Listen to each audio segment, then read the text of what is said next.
தமிழ்நாட்டில் இருமொழி கொள்கைதான் என முடிவெடுத்த பிறகு மூன்றாவது மொழியை திணிப்பதை ஏற்றுக்கொள்ள முடியாது என்று திமுக துணை பொதுச் செயலாளர் கனிமொழி தெரிவித்துள்ளார். சென்னையில் செய்தியாளர்களிடம் பேசிய அவர், மத்திய அரசு அரசியலமைப்பு சட்டத்திற்கு எதிராக செயல்படுவதாகவும் சாடினார்.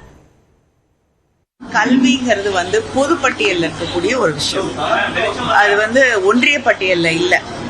அதனால தமிழக அரசு அதோடைய கருத்துக்களை கேட்காமல், தமிழ்நாட்டில் இருக்கக்கூடிய மக்களுடைய கருத்துக்களை மதிக்காமல் ஒரு மும்மொழி கொள்கையை கொண்டு வந்து திணிப்பது என்பது ஏற்றுக்கொள்ள முடியாத ஒன்று. இன்னொரு மொழி, அது என்ன மொழி அப்படிங்கறத அந்த குழந்தை தான் தீர்மானிக்க வேண்டும்.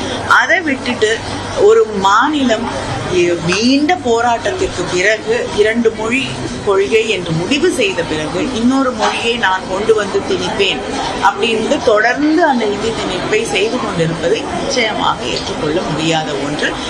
உண்மையில சொல்ல போனா கான்ஸ்டிடியூஷனுக்கு எதிராக அவர்கள்தான், ஒன்றிய அரசாங்கமும் அங்கே இருக்கக்கூடியவர்களும் தான் செயல்பட்டு கொண்டிருக்கிறார்களே தவிர நாம் இல்லை.